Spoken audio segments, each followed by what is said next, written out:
Aloha mai kako. Welcome to the Live Ukulele podcast. My name is Brad Bordessa, and in this episode, I am featuring a discussion with my own band, Kingside. We play as much as we can here and there on the Hamakua coast and North Kohala and hopefully down into Kona one of these days. We practice once a week. We are proud of what we do. We think we do a pretty good job at bringing high quality music to the venues of the Hawaii Island area. And in this conversation, we wanted to sit down I wanted to bring kind of the perspective of all of us to the podcast, because I think it's an interesting angle that you might not hear a whole lot, especially with ensemble players. There's kind of the give and take of being in a band and how we all work together and fit as a component to a bigger unit. And so we discuss that in the interview. We talk about kind of our respective backgrounds coming from different places and the other guys going through their time at Honoka'a High School through the music program there. And we also talk about how ukulele fits into our sound as a rock band and how we make that happen.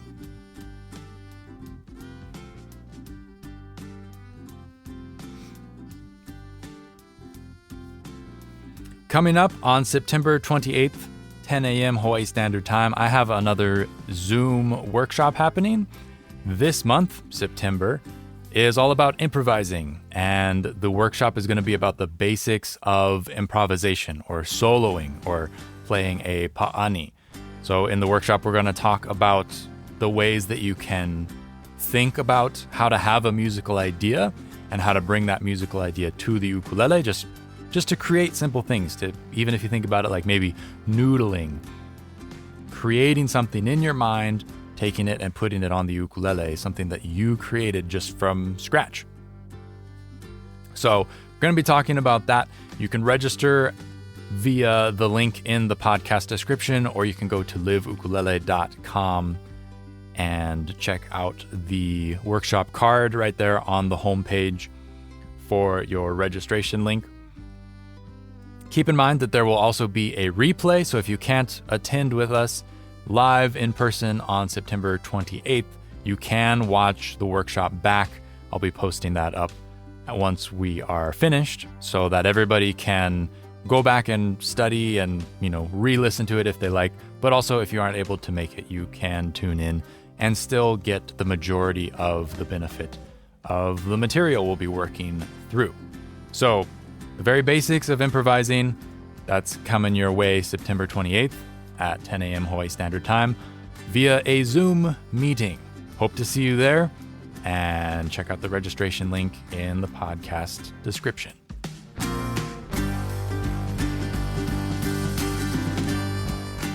This week, I released a new single.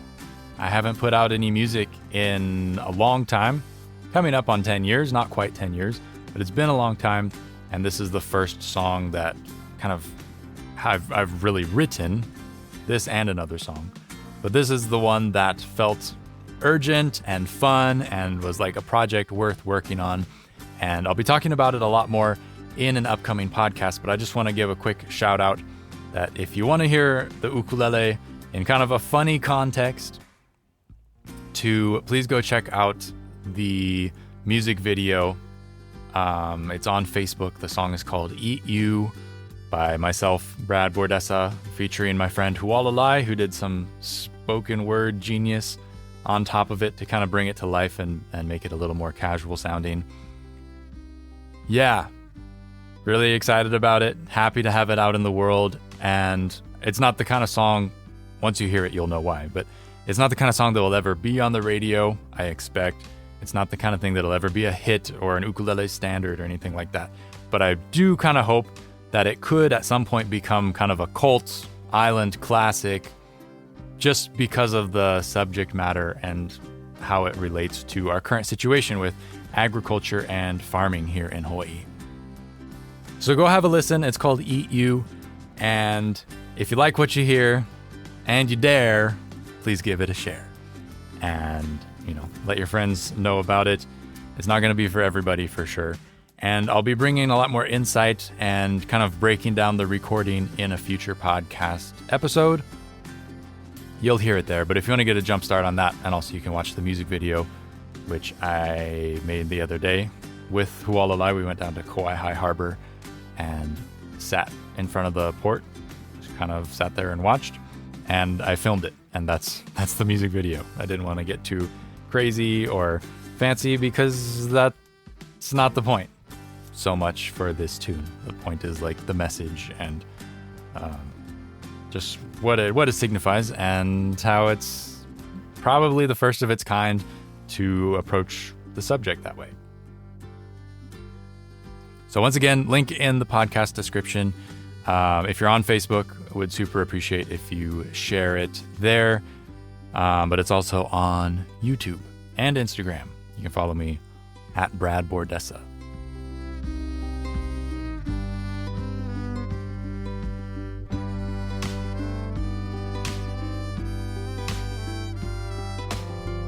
Okay, let's get into the podcast with Kingside. This is an interview. We did it a month or two ago here in the Live Ukulele studio. We all sat down to share and have a conversation, and it was really sweet. You know, we spend a lot of time practicing and hanging out at gigs, and, you know, we're all friends, and we get a kick out of just cruising with each other. But we don't often, like, talk about music so much other than, like, oh, did you hear this song? Or, oh, have you seen this crazy video or whatever? So to sit down and like talk about kind of our ethos and each of our approaches and what we think of each other kind of in the band context, it was super, super neat. And it was great to have the guys here to kind of have that intimate moment. So the band is called Kingside. We have Alan Koo on the electric bass guitar and background vocals. Nick Rohfeld plays the drum kit. Ryan Higgins, aka Higgs, has been on the podcast before. He is our electric guitar player and lead vocalist. And of course, I play ukulele and sing lead as well. Sit back, relax, and enjoy, and see what Kingside can bring to your information and how you see things from an ensemble standpoint or view. Kingside.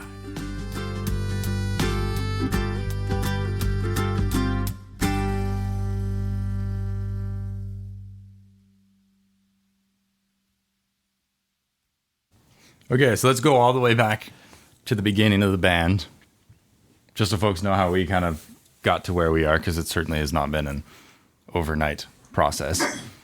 And then we can talk about your guys' background and how we work so well as a band. Cool. Yeah. Jinx. So was it you and I, Ryan, that kind of were jamming together first? I think so. I think we started jamming. They used to do the first Fridays down in Honokaa, and it was like just a couple of musicians and a bunch of people selling their stuff, and we would just jam. I don't know if I saw you there first or you saw me playing there. I saw you playing there for sure. Okay. Yeah, so I would play their solo. And I recently just stopped playing with my my other band, Life in Pursuit, then, and then so I was trying to like strike out on my own as a solo artist. And then I think you just sat in on ukulele, and then I was like, "Oh, you sing?" Like later on, we started like jamming more, hanging out, and then kept playing. Well, and then did you or Noah jump in first, Alan? I don't recall. Anyways, we needed a bass player. Yeah. So then there was Alan. I came home from college in 2013, 2014. And I think that's when we started playing together. Yeah, it's about the right time. And so we had Noah Eads on drums at first and played just casually in town, you know, never any rehearsal, rarely any rehearsal. And that was like the first iteration of Kingside. And then Ryan kind of went back to the mainland for a bit, and we all kind of did separate things, separate ways. And Nick was still a baby. Still a baby. Yeah. That's right. Can confirm. Can confirm. Yeah. And then COVID really put us out of, music for a little while. And then on this side, we brought Nick into the fold. Yeah. Now that he's not a little baby anymore. Yeah. Yeah, I think so. It was the three of us for a little while when we decided we wanted to pick it back up and really take it seriously. And I was playing a gig with Roz and Scotty, and they brought Nick on board to play drums. And we were looking for a drummer. It was like, hey, Nick, what are you doing? X day and X time. You should come play with us. He ended up being a good fit. So we tried him out. We did like a whole kind of tryout thing, audition. Yeah. And What else can I say? Yeah. You tried me out. It worked. Perfect fit. I was one of the 10 drummers on island. yeah, So, I mean, you were the one that was I was available. the one around that lived on this side of the island. But you were definitely the top 3, I think. Thanks. Yeah. Out of all the drummers Top we tried. 3 out of about 10, maybe. Yeah, but these 3 guys came up through Gary Washburn's program at Honoka'a High School.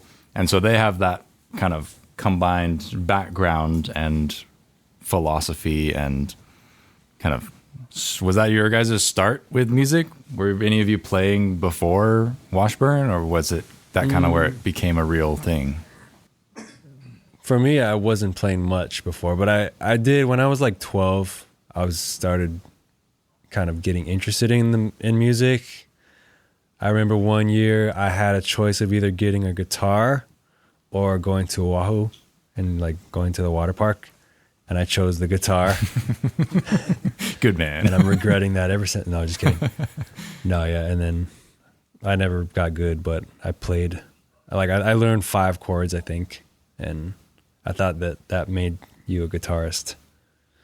And now that I'm in a band where I'm the only guitarist, it's a lot more of a learning experience, which is great, playing with good musicians.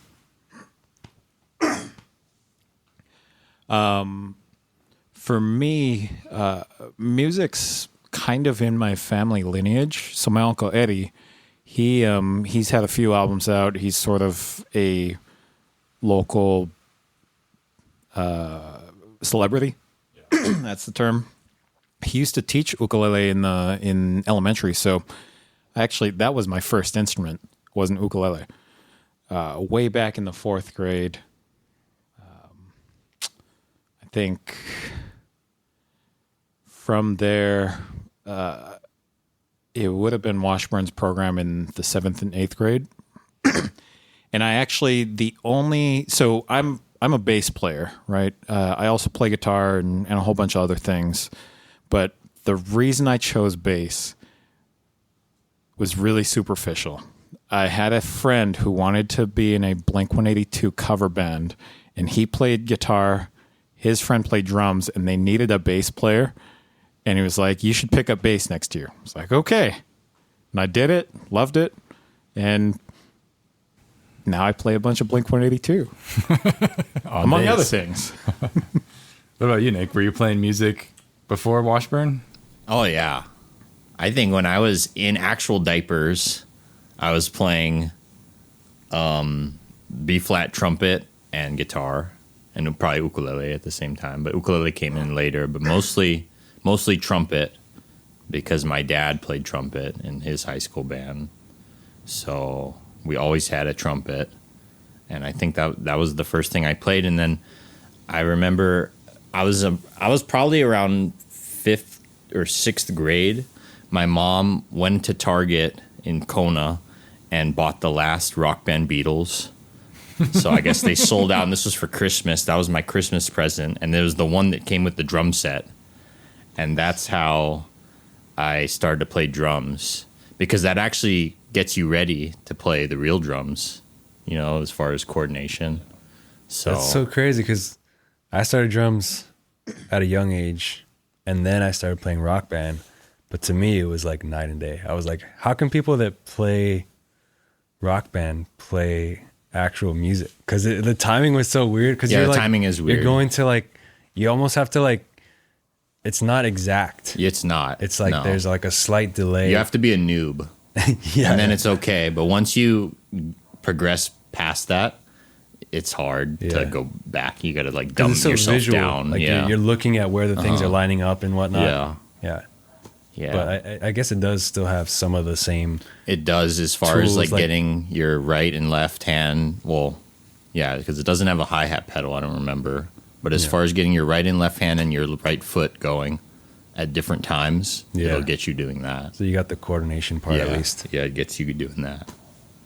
So, and then I moved to Honokad just to be in the band because I lived in Waikoloa where there was no band. So that's how I'm here.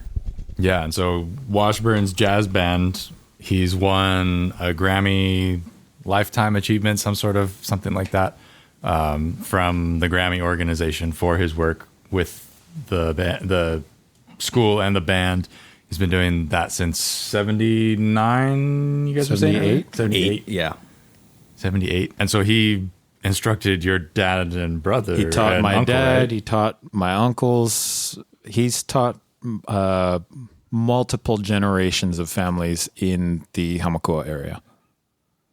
And so what did you guys coming to Washburn with your previous experience, what was like the first thing you kind of realized when you rolled up in the classroom for that setting? Like what did he kind of whip you guys into shape about? Dude, we're old as hell now. Like, how am I going to remember this? I remember. Well, you're still a baby. Yeah, I'm still a baby. I'm just out of my diapers, man. Yeah. Actually, you didn't start Washburn's program until the 10th grade, right? Right. Yeah. I was homeschooled. I was one of those weirdos. And I didn't go to school until 10th grade because I wanted to play sports. But I really wanted to be in the music program. I just didn't know yet.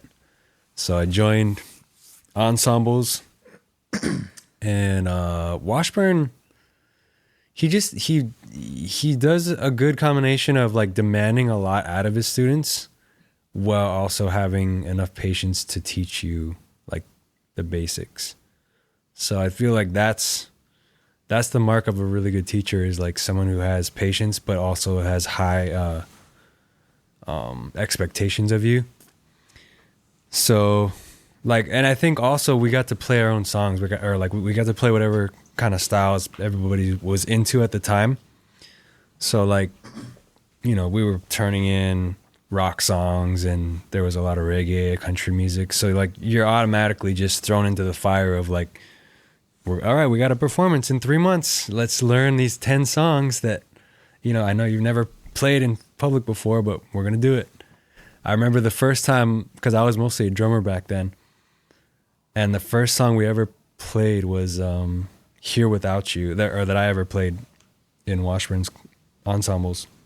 Here Without You by Three Doors Down. And I felt like I was being so loud. I remember that. And Washburn kept coming up to me and be like, play louder, play, you can be louder. And it's just such a weird, like, because when you're at the set, you feel like everything's just loud. But then Which it is. It is. But in context of like a 10-piece band or whatever, it's not. And through the PA. So yeah, he puts you in the fire. He just throws you in and he's like, here you go. If you need help, I'm here, but you're going to learn how to play. And I think that's what makes it so cool. And that's why so many people that have been through his program have like gone on to be professional musicians. And so is there like one piece of something that he shared that has made you guys feel like you're now prepared to play music out in the real world, like with our band or any time you go into a musical situation? It was probably playing real gigs and then having to improvise in the real world, Mm-hmm. That's what makes us ready for what we do now. It's because if you've never gigged, you can't just sit down and gig without that training and doing it in real world. It's a completely different experience, right? You need to do it in the real world. A lot of people have stage fright, and so being able to experience that in a less hostile sort of environment gives you that perspective that a lot of people don't get to have. And so growing up being performing musicians, as children, as teenagers, we gain a perspective and like this, I don't know, just this mindset of being able to be our true selves in front of hundreds, thousands of people, which is friggin' terrifying if you think about it. Yeah. Yeah, but we're all conditioned that it's like no big deal anymore. That's what we do. Yep. You just shut up and play. Yep. Yeah. Yeah. Yeah, I think it was just that. Like he taught us how to go out there and just play, but also how to be professional and like, because he led by example. Like you show up early, or at least on time. If you can't get there early, you're prepared. You're well practiced. Like stuff like that you don't necessarily know if you're not like under the umbrella or the tutelage of like pro musicians and you're just showing up. You don't know the ins and outs of like just how to be at a gig and how to conduct yourself in a professional way. And then even like we would learn some stuff about sound and because he would have a guy running sound. So yeah, you learn all the ins and outs, and that was like a great experience for all of us. For me, as now not only a musician but also an audio engineer within the band and within the music community folks I work with, I'm known as the guy that always has a backup for a backup. And there's one particular instance in jazz band that made me this way. It traumatized me. So we were going to a gig in, it was the Waimea Christmas Parade or something like that in that KTA shopping center. And we were getting set up, getting ready. Everyone was ready to go. I forgot the bass at the band room. We had no bass. We had to just scramble. I was just mortified. It shocked this thing in my brain that says, okay, I always need to be prepared and I have to have a backup. And that's always stuck with me. And so there'll be gigs now where like someone will come up, oh, I forgot this, this, and this. I'm like, oh, here you go. Like I've got backup. Pretty much Kick the pedal, most prepared. Your throne, your cymbal stand, your hi-hat stand. And it was that traumatizing.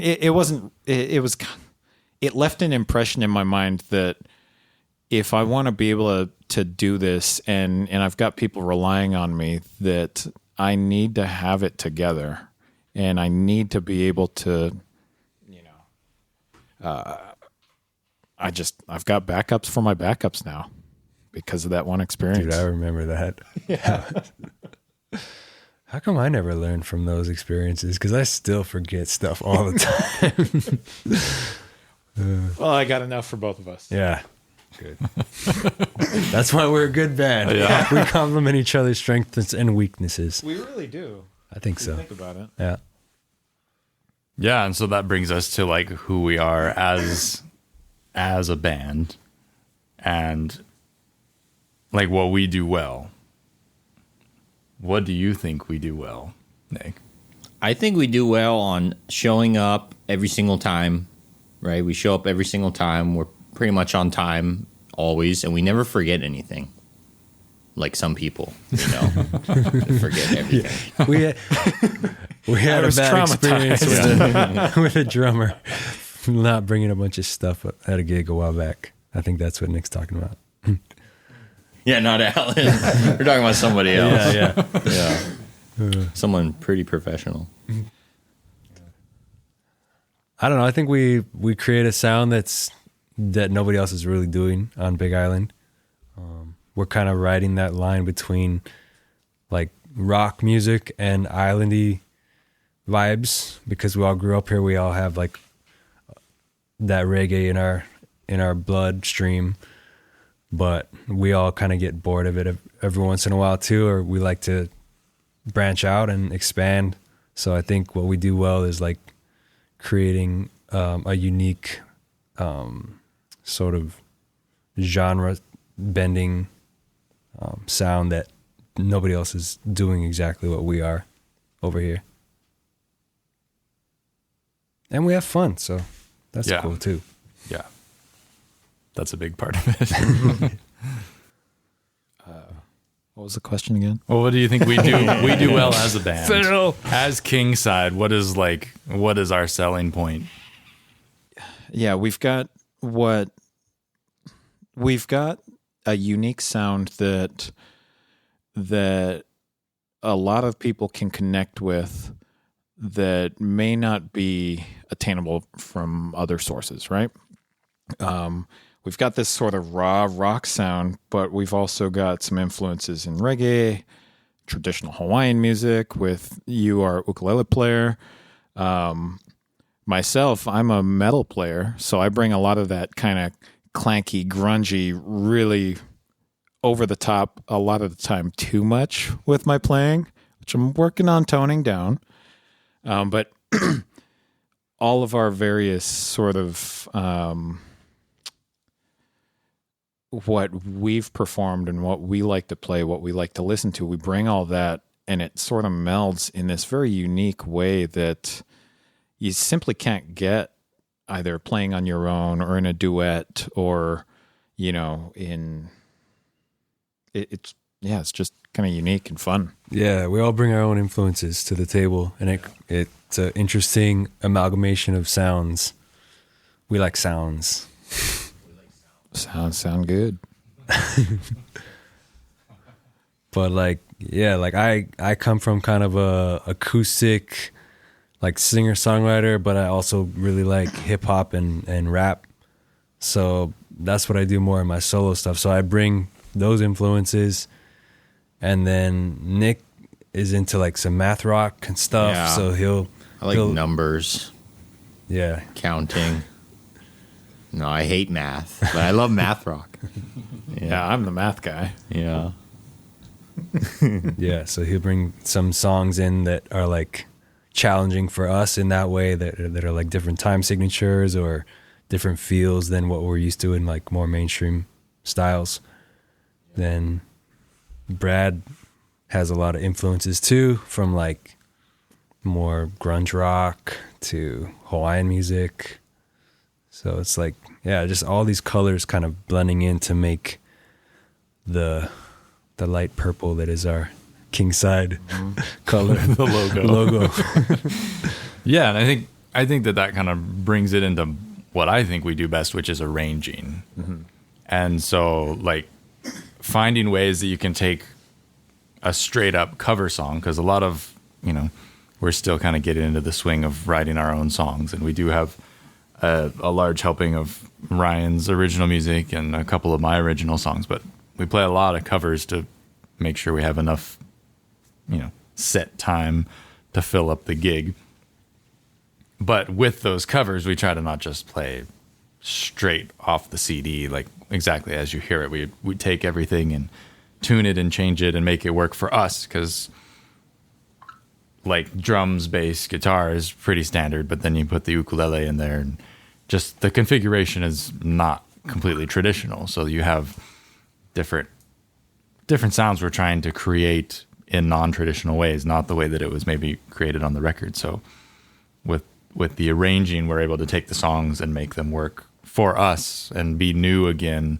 Yep. And even songs that we've been playing for a long time, like, we were doing Jimmy Olsen blues at practice. Just recently is a song that we've been playing for a while, but we've recently like taken all the tools to take it apart. Like, how can we make it better work for what we're doing? And now it breathes so much more. It's so much more interesting just by taking the time to, set Nick loose on the drum parts to, have a different build with the sounds, or what am I going to play? What's Ryan going to play? What's Alan going to play to make it more dynamic and interesting? Because I think that we take it for granted because that's just who we are and what we want to hear. But lots of bands that you go and see, they don't have that. It's just everything's the same volume, the same density the whole entire time. And so I really appreciate that we spend the time to to have that as part of our sound, like, break it down and break it down. Yeah, we have good dynamics. True. Yeah, like we know how to play quietly. Well, you especially, huge kudos to you as the drummer. It's hard. Being able to play quietly. Takes a lot of self-restraint. Yeah. We know and we appreciate it. Because it really has opened up a lot of opportunities for us to bring a full rock band to a small little gig. Because if Nick wasn't as restrained and, skilled at that low volume, We'd be asked to leave, man, Yeah, after we'd song be- number 3. we wouldn't, there's lots of guys who would get us kicked out and we wouldn't get to play there again, but you got the touch. I guess so. It's like that guy at the Koala gig, from New York. He said, I wish my band had good dynamics like you guys. Remember that? That he was from New York or something.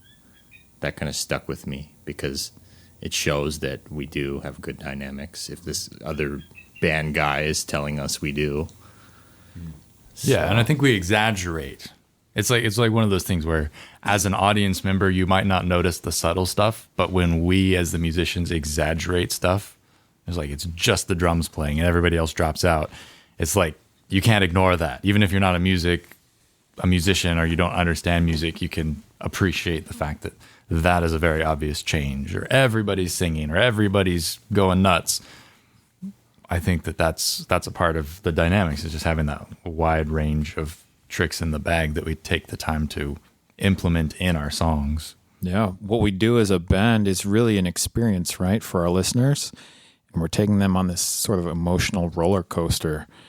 And sort of, with our with dynamics or anything like that, we can make them feel certain things, right? When we all drop out and it's just 4 on the floor, they're like, oh yeah, let's get up, let's get moving. And then we start bringing things in, and then, we'll bring in vocals and all that. People start singing, that sort of thing. It's this fun ride. And as a musician, one of our main things is to provide an experience, right? Everyone remembers an experience. And so a lot of what we do rehearsing behind the scenes, that sort of thing, is to accentuate that experience for the end listener so that they remember us, so that they want to follow us, so that they want to have us in their lives. And it's a privilege for us to be able to do that. Great. Well, maybe we take this moment, that lovely segue, Alan, and we play one of our songs that we're working on.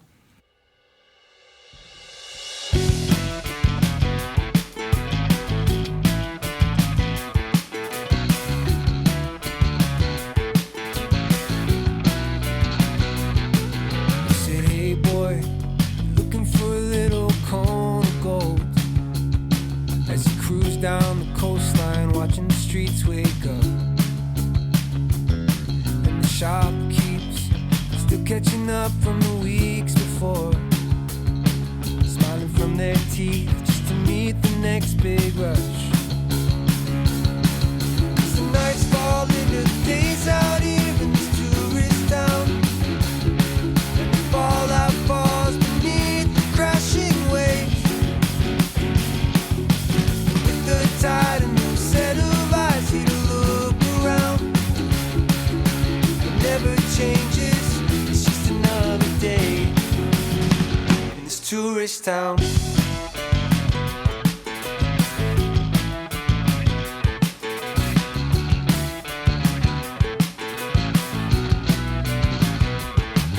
On the corner, just calling you over with the cherry lips, saying, howdy boy, you like, have a real good time tonight. And the smell of sweat and Crown Royal breath like a tarpaulin, where the crowds all gather just to photograph the sky. As the nights fall into the days out here in this tourist town, and the fallout falls beneath the crashing wave. Tide and a set of eyes here to look around. It never changes, it's just another day in this tourist town.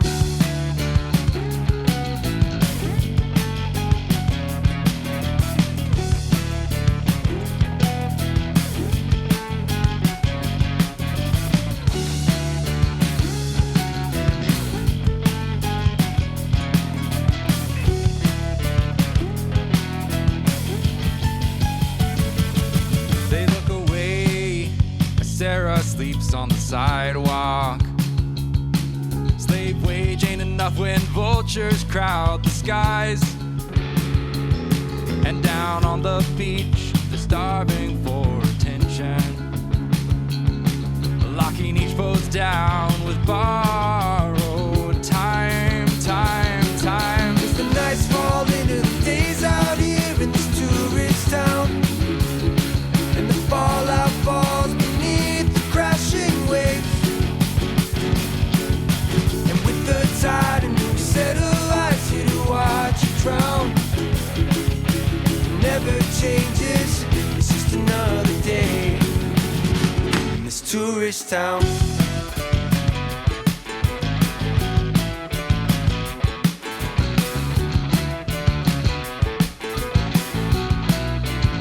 In this tourist town.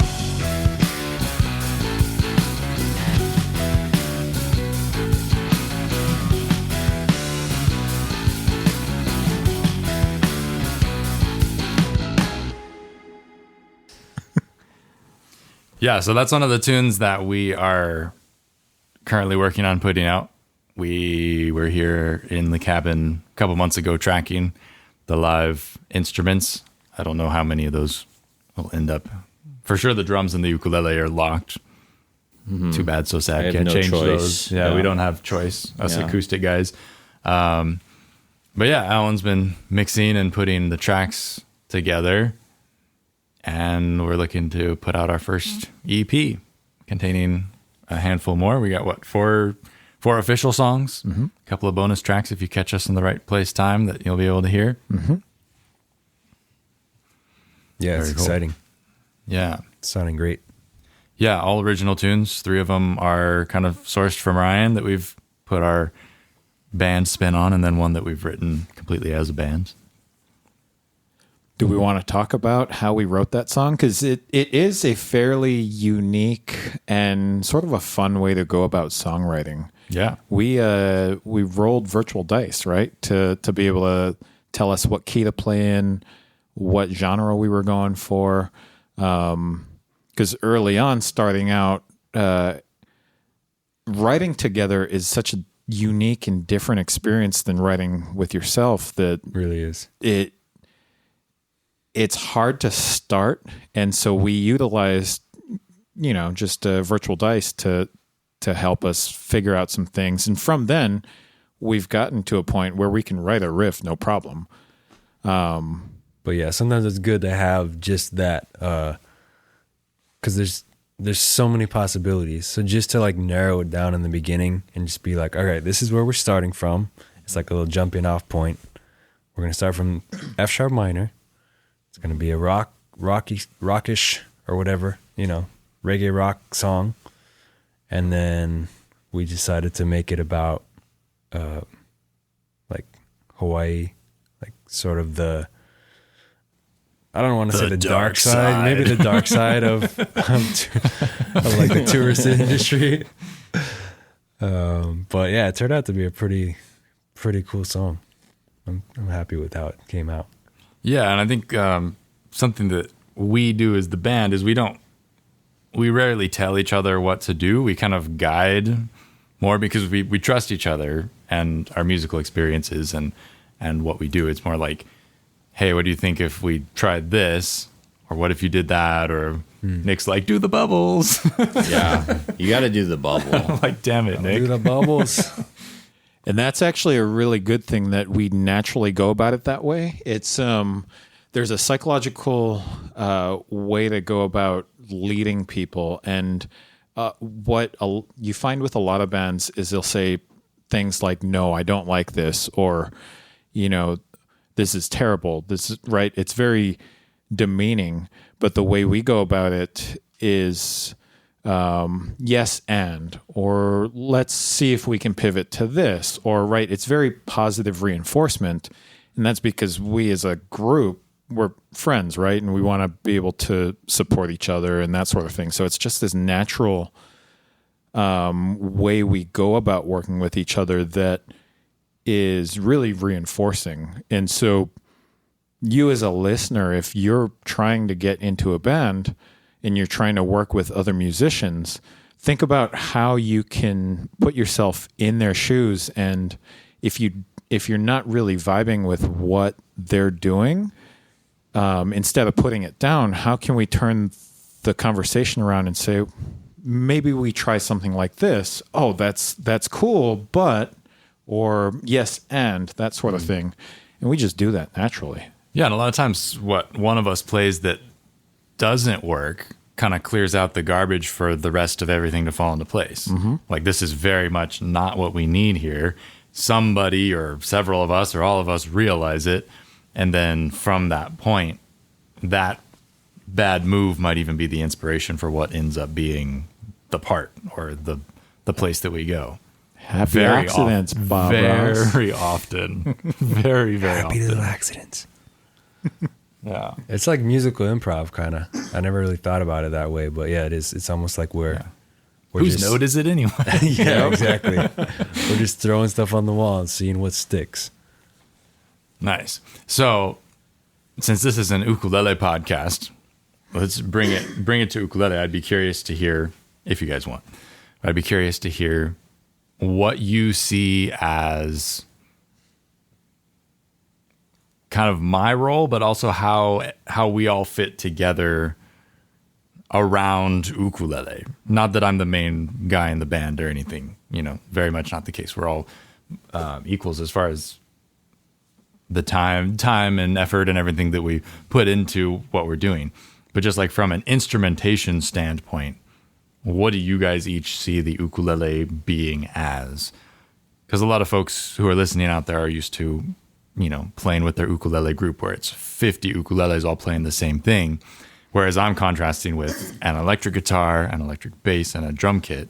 It's a little bit less conventional. So there's got to be buzzwords or impressions that you guys have of me and George Harrison.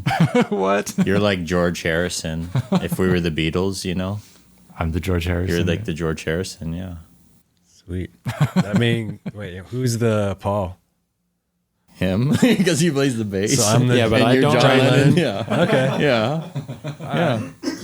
Yeah. But I'm not Ringo. Yeah, you guys are all the members Ringo. except I'm not Ringo. You're definitely Ringo. Yeah. But musically. Musically. Yeah. Well, you're pretty good. I You think do solos and Yeah, I think ukulele maybe is a challenging instrument to play with a band because, especially you play with the low G, so there's still some mid-range if you're not careful that could interfere with what I'm doing and what, some of the main rhythm section is doing. So I think what I appreciate about you is that you're a skilled enough musician that you can figure that out and be like, oh, I don't want to just play the exact same thing that Ryan's doing. I'm going to play up here, or I'm going to play this harmony. And so you find places that fit, which because you have an instrument that goes up pretty high, you're able to do that and it'll still sound good. So it's almost like just another layer of the cake. Instead of just adding more chocolate, you're adding some sprinkles and yeah, you do add a lot of sprinkles. yeah. And that's what George did too, right? I mean, he added his sprinkles here and there. To be clear, I'm not fishing for compliments or anything. I'm just curious about the suck, Brad. It's the worst. All right, let's talk about all the Pick up a bad guitar, stuff, man. be a real musician. Yeah, what is this tiny guitar you hold? No. But just in context, it's an interesting place to be because, It's unusual. and certainly as the ukulele player, I love playing with you guys because it's very easy to be stepped on. It's very easy for there not to be space for ukulele. Mm-hmm. Like I think 90% of the rest of the bands in the world, even just a trio, there wouldn't be any room, even if it's sounds sparse or whatever, just because the guitar is too loud or it's playing everywhere, or everything's too loud and you just get stepped on. And plus it helps that, Alan runs our own sound, so we have a very controlled environment that we exist in for the most part. Well, so arrangement and just sonically, I picture us almost like a traditional rock band where you would be that lead guitar, but the ukulele has such a sort of a lot of high end and that sort of percussive sort of tonality to it that being able to fit it in sonically is challenging at times. It really is. But because of the way Ryan plays guitar, and he actually has a lot of experience with ukulele, and I think he brings that experience to him when he's thinking about his parts and how he's going about it. He leaves sort of a space where you two start to sort of mesh and fit as one sort of cohesive unit instead of trying to fight for space in the sonic spectrum, right? Yeah. Kind of like Right. George Harrison and Brian's the chocolate, I'm the sprinkle. Yeah, that was a good analogy. That was pretty Yeah, good. we can be the velvet and the cake and carrot. the foundation, Carrot the cake. carrot cake. Yeah. So But that was a good analogy because you do add a lot of sprinkles, and without you, there would be a lot less sprinkles. Yeah, it would be a little more plain. It'd It be would just kind of a chocolate frosting. yeah. We need the sprinkles. Well, I think that stems from trying to find the other part that's Right. not already there. Yeah, that's right. Because Yeah. you guys can do just fine without, and so you've got the sound filled up already, but then it's just finding those places to be that's not in the way. And a lot of times it's small. It's like sprinkles are small, so I'm playing the small parts. Yeah. And it's nice. Neither of you fight to be on top of one of each other, or none of us really. We don't really try to be the person that's loudest or most prominent, or That's a good way. we're to not get coming fired from in like Kingside. yeah. And we're pretty good at if someone is being too loud or over the top, we're pretty good at kind of like eyeing them out and be like, hey, Brad, tone it down a little, or myself or whatever. I had another thought. Oh, I think in the beginning, I think it was a little bit, we didn't have as good at dynamics. And so there was a lot of times where when we got loud, the ukulele was just gone from the sonic mix. And as we've gotten better dynamics and gotten better at like controlling, and then Brad's gotten better at figuring out how to cut through like when we're more raucous and loud. I think that it has been part of the progression and challenge of like sounding good as our band. Mm-hmm. Well, and realizing too that if we want to feature something, drum solo. One day, That Nick's notorious for not wanting to take drum solos. We're working on him. That's all I got to say about that. I mean, I'll do them tonight. Oh, with we got it enough on beers, I'll do a drum solo. on record. So I won't care. holding you to that. Okay. But we like when somebody's supposed to be featured, that's when everybody else takes a step back or even drops out. And I think that as, shall I say, maturing musicians, we realize that space is fine. Like we don't have to be loud all the time. We can just stop, and it can just be one instrument, or even just there'll be times when we stop the instruments and we just sing, and that adds to the dynamics even more. But it also allows those parts to stick out when they otherwise maybe wouldn't. And I think we do a good job of trying to be mindful of that most of the time. Agreed. Yeah. Great. Well, let's listen to another song. Let's put Olinda Road here. And this is, we know it in Hawaii. A lot of people come up and say, oh, that's the NPR song. It's Olinda Road by Hapa, our live in the cabin version of Olinda Road.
It's a great example of the sprinkles too.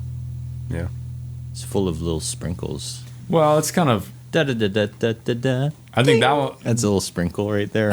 That one he adds a lot of sprinkles because he's kind of the feature of this song. There's a lot of sprinkles, yeah, but that one was kind of different because it starts as an acoustic instrumental. It had the melody is already played, and so that song's actually kind of interesting because I've played that with the guy who wrote it, Barry Flanagan, a couple times actually.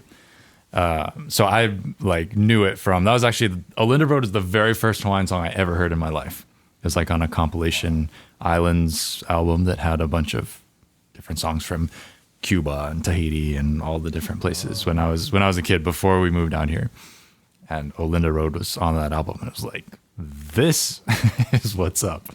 And then, all these years later, came to Hawaii, got into music, and then heard the song on the radio and got familiar, that's that song that was on that album and got to know the song. And then, so many years later in school, got to meet Barry Flanagan and jam the song with him, and then later perform it at Mauna Lani with them on stage. And then we bring it to the band, and it becomes like a rock Hawaiian song. Yeah. It's very, very different, but it's kind of it's like adult contemporary maybe with a splash of rock. yeah. It might be interesting to hear how each person approaches the band with their own instrument, from their own point of view. Cool. Just kind of how, I don't know, just how you go about thinking about a part or a new song, or for example, Nick has never heard maybe some of my originals, and then I play it, and then you're just coming up with stuff, whatever you think. Yeah. So I'm always kind of interested to hear what you're thinking about when you're just playing a new thing. Yeah. It's off the dome, So you're just freestyling. Just freestyling, yeah. Nice. You gotta play what complements the music. And you, like someone said, you can't serve yourself, you have to serve the music. So if I serve myself, we'd be doing blast beats all day or whatever, Yeah. We'd be doing something like that. But if I did that, then I wouldn't get hired. Nobody would want me to be the drummer. So you got to complement the music and make the music sound good. I always wonder this about drummers because it can seem from the outside like drumming is one of the more monotonous instruments because you're just holding down the groove. That is your role. Yeah. How do you get bored? Do you feel or are you just content? Have you gotten to a point where you're just kind of happy to? Well, it depends on the song. I can definitely get bored. There's a lot of songs where I could be bored, but if I like the groove, I'm not going to be bored. Probably same with you guys. I mean, if you don't like the song, you'd be bored playing it. Yeah. I think even if it's a repetitive part, there's always more you can be doing as far as getting further into the feel of it, getting your timing as tight as possible. So I don't know. To me, it's like driving. If you like where you're going, then you're not going to get bored because even if you're just steering and you don't have a standard or just automatic, you're still in that moment you're doing things and you're going to a destination that you like. So I don't know if that's a good analogy, but I think there's always little things that you can be thinking about, even when it's dub reggae. A good example is that John Mayer song that your sister loves, Gravity. And that song on the outside, She it does seems love that song. Yeah. It seems like a boring song, but it's not a boring song because the pocket is so big that it makes it fun, even though you're playing just almost nothing. There's barely any notes in what I'm doing, just playing the most simple, basic. This is like Rock Band on easy without the pocket. Yeah. So that's a fun song that sounds boring, and it might be boring, but it's that slow 6/8 feel sick. that it's hard to nail down. It's hard really to nail good. down, yeah. Yeah. So that makes it a cool song, and it makes it fun. Mm-hmm. Yeah. Well, what's your approach, Ryan? You kind of kicked the question off. Now I have to answer it, huh? Okay. Well, I didn't really play any lead guitar until about a year ago when we started getting more serious with the band, and so it's been a fun challenge for me trying to figure out, because I come from a drum, ukulele, like I did play acoustic guitar back in the day, but like I said, I only learned like 5 chords, so I feel like I'm probably the least musician-y musician of the group. I'm much more of a like artistic brain songwriter. Like lyrics come to me much easier than arrangements and chord progressions. And so I think because you three are also strong at like figuring out arrangements and tightening up like our chord progressions and stuff, it frees me up to think more about the top line and the lyrics and phrasing and like figuring out what kind of guitar part I want to have. But I would say my approach when it comes to guitar, I played ukulele and I still play ukulele quite a bit. So I'd probably bring some of that, like Alan was saying, some of that dynamic where it's, I don't know, just a little more rhythmic, simple. And I try to bring a sense of like whatever's going to add to each song. And so, yeah, I don't know how to really answer that in like a too specific of a way, but I guess I try to figure out what is happening between the three of you. And then I'm like, what is not happening and how can I add that? You know, like it's a 4-ingredient cake, going back to that cake analogy. And so I got to figure out how I can be that 4th ingredient and not just be fluff that's not, you know. More baking powder. Yeah, we don't want it to taste super salty or whatever, you know. We gotta have the right combo. So it's like a constant fine tuning. And some of it's just, you know, 2-chord songs, and we're just trying to figure out what is a cool arrangement to make a 2-chord song sound more interesting than it is. But then we've been getting into a little bit more tricky like lead stuff, and like we do some punching and things. So I think that's the funnest part for me with the band is like we can imagine stuff up and then we can just make it happen. And like even with my own songs that I bring to the band, like a lot of the times the arrangements are pretty basic and it's like not many chords. And I'm like, all right, guys, like here we go. And then like right off the bat, you guys have ideas for it. And it's like, it becomes a whole nother song. And that's exciting to me because that's not how my brain works. Like my brain is like, all right, I got good lyrics. I got a cool melody. It's a great song. But then I'm like, I don't spend as much time on the craft of arranging. And so to have that with the band is super cool. And it just like brings each song to a different height. So that's, yeah, I don't know, man. I think, yeah, I'm just a singer that's trying to fake playing guitar, but now I'm starting to feel like I'm an actual guitar player from time to time. So that's a good sign, I think. What about you, Alan? Repeat the question, because my monkey brain is not working very well. What approach do you take to bringing a bass part or to bringing your stuff to each song and to the band? So for me as a bass player in this band, I'm focused really on groove, right? I'm really focused on what Nick and I are doing in order to lay that foundation for the song to groove, to have that pocket for you to be able to add on top of it, right? So I'm thinking about what I'm playing and more importantly, what I'm not playing. Because groove is about this give and take, right? And And I really want this experience for our listeners that gets them up and gets them moving and gets them wanting to interact with us. And so, and that is difficult for me coming from sort of a metal place where it's always 16th notes that are overdriven. Alan drives the bus. Well, And it's not a short bus. it's not a short bus. Yeah. Sometimes it is.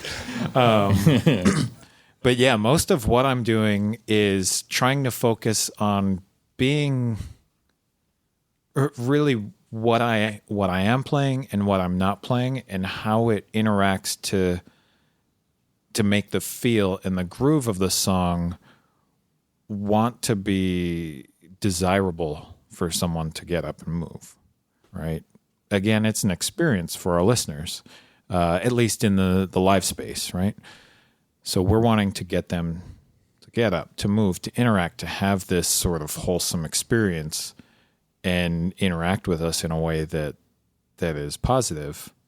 And so really, I'm just trying to get out of my monkey brain that says, hit the bass as hard as you can, as fast as you can with all the distortion, and back to what is going to make this song move in a way that gets butts jiggling, you know?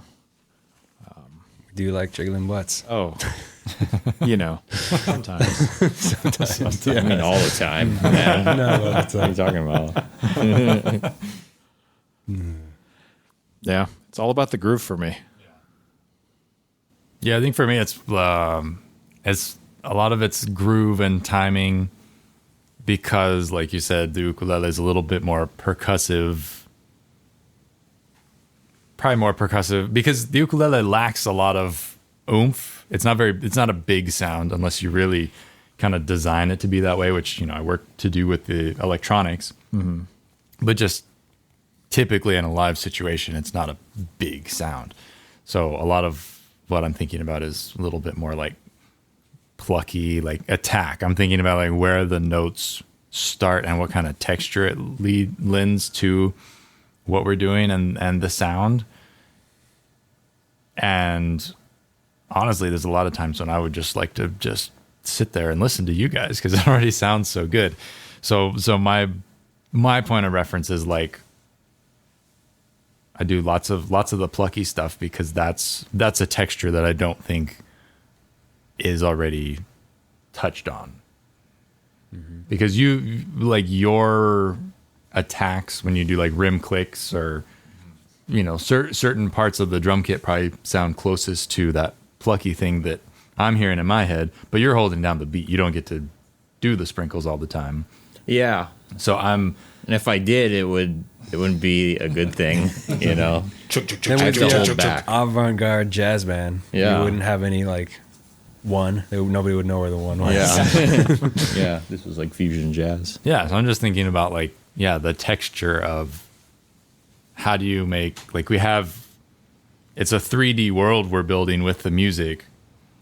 And then maybe I'm like the hologram on front of it that like changes the kind of the... Oh, he's the Tupac. No, I don't think that's the case.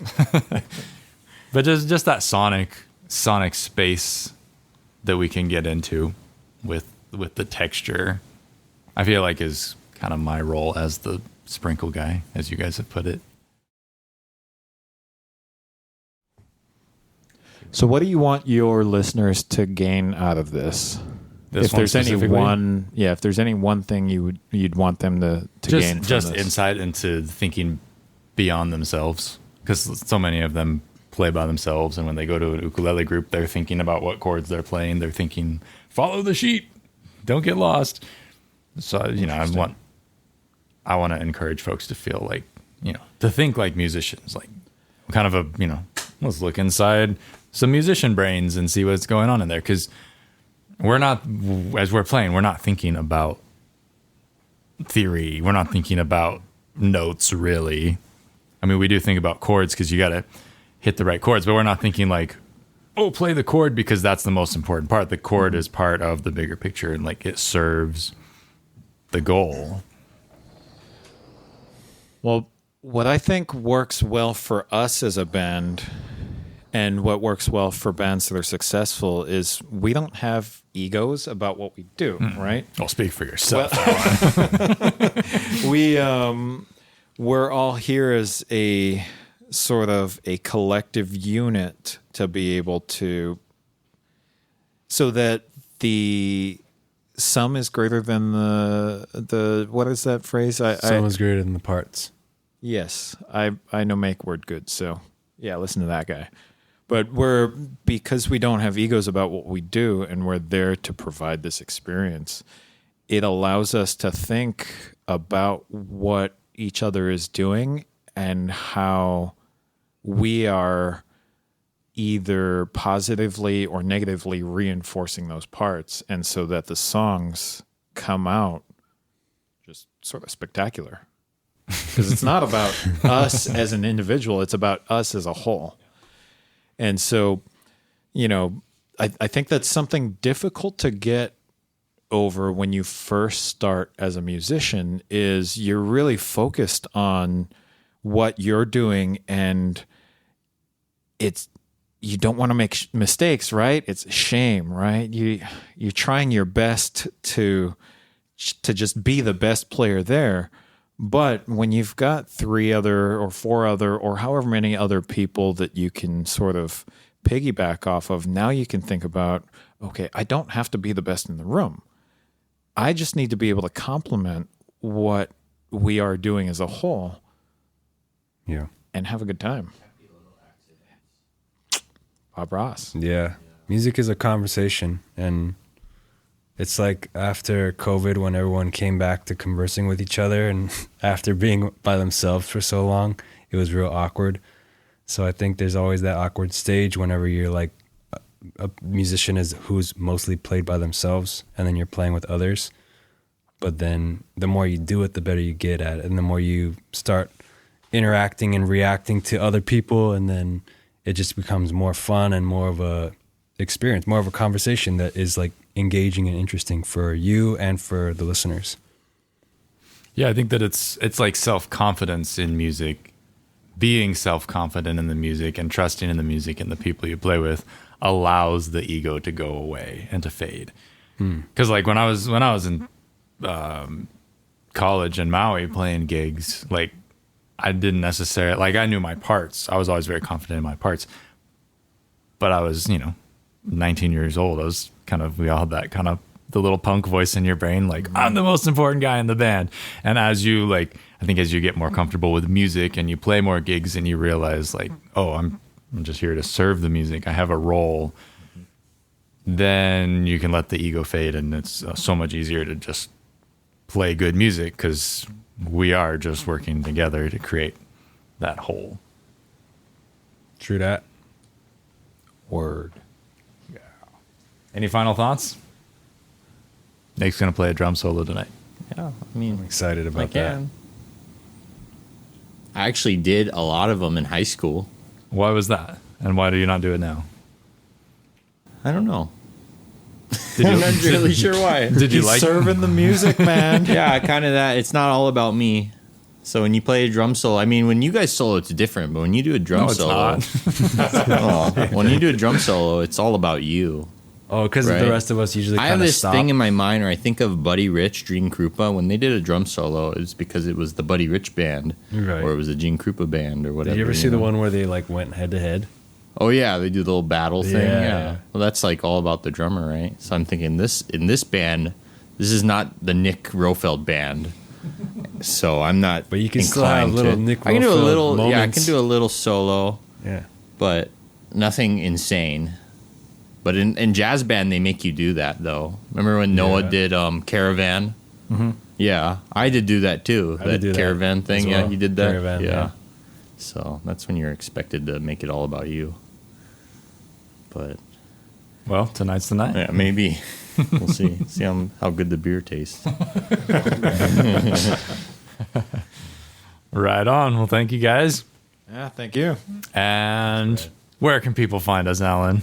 Kingside808.com or on any of the social medias at Kingside808.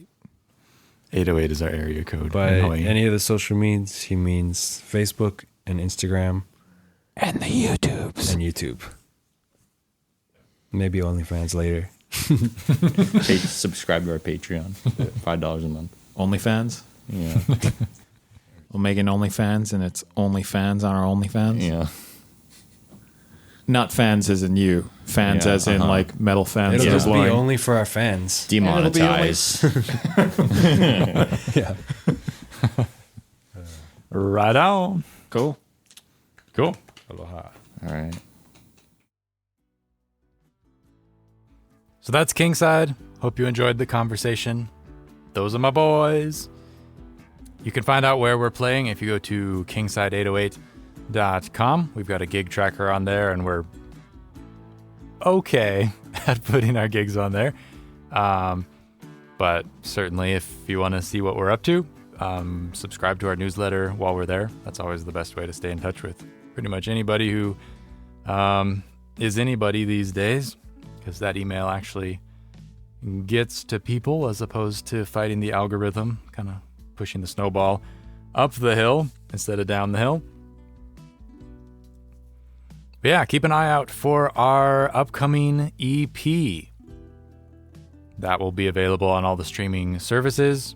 I'll send a note out to the Live Ukulele newsletter list, of course. But should be fun.